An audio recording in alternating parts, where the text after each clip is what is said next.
All right, guys, let's check out this brand, Bertucci. This is their DX3 Field lineup, and you can see that it is a pretty wild looking case, and that's because it is a full loomed case and some other loomed bits. I actually have two of them.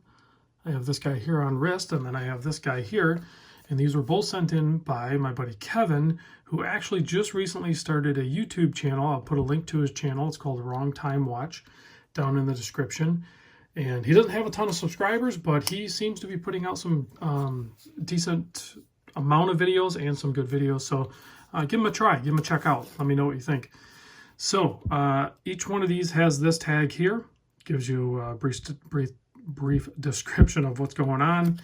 And of course the model, this is the 11046 DX3 Plus. I'll put some links in the description to the brand. This one has an MSRP of $100. This one is a little less. This one's only $75. This is the 11028. Very simple packaging, much similar to like some entry-level quartz watches. Basically this in a little cardboard box, so don't expect much there, but most of it's done in the watch. Now, before I get into the size, I have to say, this is a brand that like very early on in my watch journey that I was about to take, this was a brand that I noticed. And I noticed because one, the offset crown, the fixed, I can't call it a spring bar, the fixed bar here. So you just do a single pass through and it works great. You're not going to have any failures, and it makes strap wearing very nice and comfortable. Also, I was doing some other research on this brand, and I hope to bring in soon. They have some where they're really trying to achieve a full made in America. They're out in Arizona, so definitely check that out too. It's a very interesting venture that they're doing, and it's exciting, so hopefully I'll get that going too. But anyway, you're looking at a 40mm case here, 48.5 lug to lug. You can see very sharp turn down lugs, which is also going to help when you put the strap on like that. It doesn't really add, like it's all part of it, you know what I mean? So like even if we get a thickness of this, once the strap is on the watch, is like 12.5 versus without the strap, it is 11mm, and then a 22mm lug width.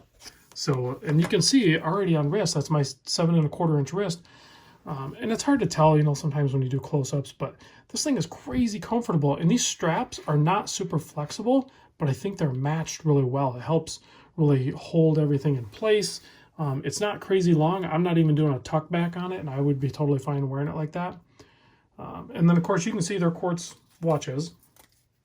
Hopefully you're picking up on the ticking of the seconds hand.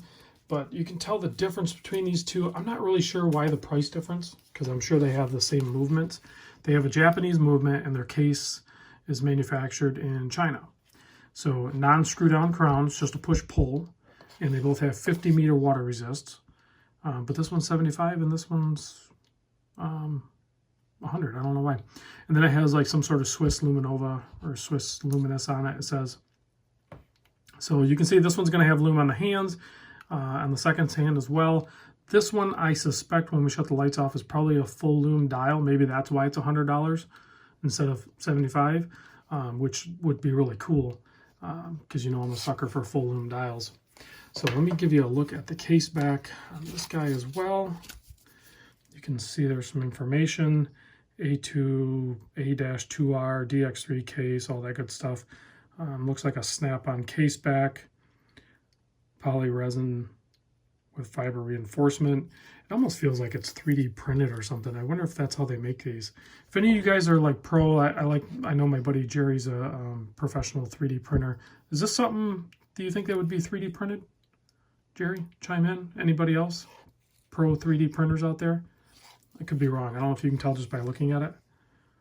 It's a very cool looking material and very smooth and clean case. So I'm actually pretty good fan of it. And then this single pass Zulu strap, or whatever you want to call it, they put some threads out on the end here to really stiffen the end of it there.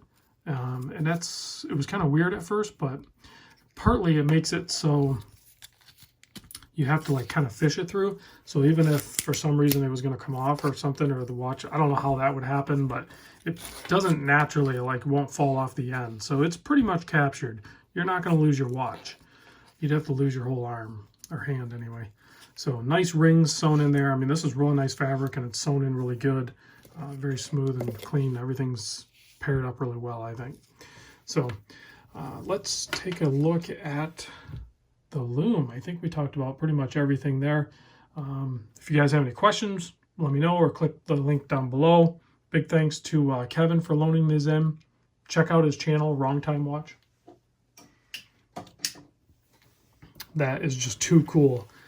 And that is looking, I mean, to the naked eye, it is awesome. It's very glowy. But I can tell my camera is like picking it up like it's like alien glowing. But it is really cool, but it's, you know, a little more pronounced in the video, of course. And then full loom dial is really cool, but man, I don't know if is that too much? Is there too much loom? I don't know which one I would pick. I could see where Kevin just went with both because they're both equally cool. And the loom on this one, on the hands, is actually really good. This full loom dial is a little more subtle to kind of match the case. And I'm not sure how long that loom will last. I didn't do an all-night test, but it's pretty good looking right out of the gate. So, all right, guys, thanks for watching, and I will catch you on the next video.